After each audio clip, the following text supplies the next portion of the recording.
wa syukran lillah allazi lam yalid wa lam yulad wa lam yakul lahu kufuwan ahad.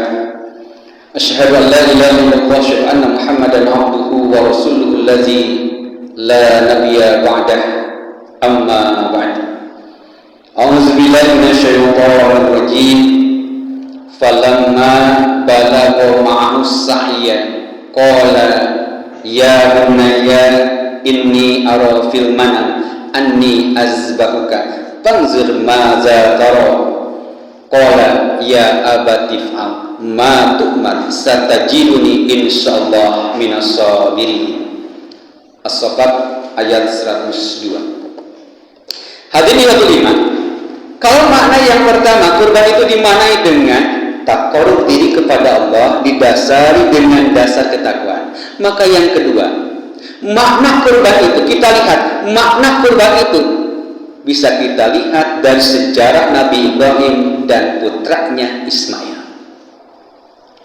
Dari sejarah Nabi Ibrahim dan putranya Ismail ini, maka bisa kita mengambil satu kesimpulan bahwa yang namanya kurban itu adalah bentuk kepasrahan, bentuk pengabdian kepada Allah secara totalitas.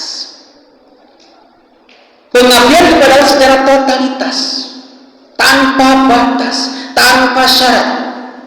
Ya. Apa yang dilakukan oleh Nabi Ibrahim ketika Allah memerintahkan dia harus menyembelih anaknya Ismail.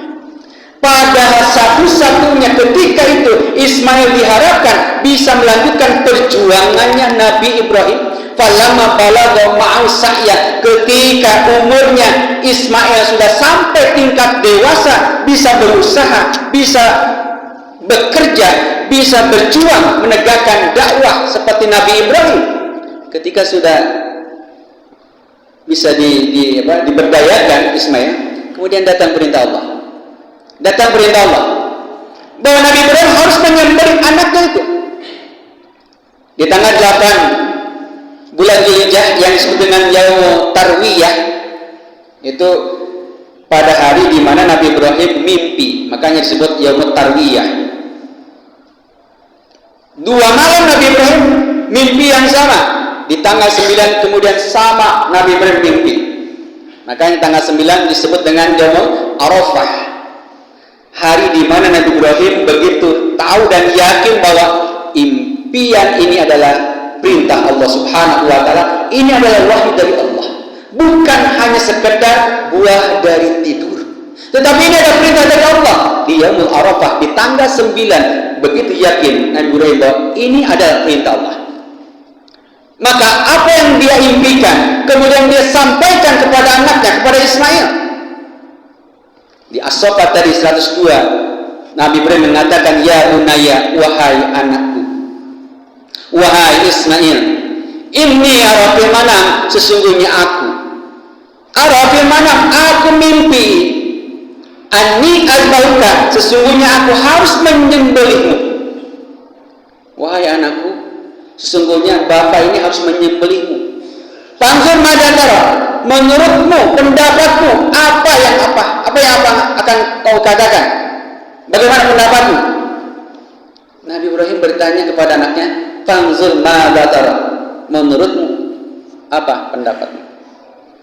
Apa yang dikatakan? Apa jawaban dari Ismail? Qala ya abati ma tu'mar satajiduni insyaallah minas sabirin. Wahai bapakku, laksanakan apa yang diperintahkan kepadamu. Engkau harus menyembelih aku, laksanakanlah. Satajiduni insyaallah minas sabirin, sesungguhnya engkau akan mendapatiku termasuk orang-orang yang bersabar. Dari kisah ini dapat kita simpulkan bahwa makna kurban itu adalah bentuk kepasrahan secara totalitas, bentuk taslim, ya, pasrah sumerah kepada Allah Subhanahu wa taala secara totalitas, tidak ada batas, tidak ada syarat. Apa yang Allah perintah itu yang diberikan. Apa yang Allah suruh itu yang dilaksanakan. Itulah ibadah total tanpa syarat. Ya. Ini yang dilakukan oleh Nabi Ibrahim. Makanya kenapa di ayat yang selanjutnya falamma aslama watala, ketika keduanya telah aslama, itu taslim, berserah diri, Nabi Ibrahim telah siap menyembelih anaknya, Ismail telah siap disembelih, Nabi Ibrahim telah watala ila jabi, Nabi Ibrahim telah mendekap ya. Jadi kalau di riwayat itu Nabi Ibrahim itu sampai mendekap Ismail, pelipisnya itu ditempelkan ke pelipis dia.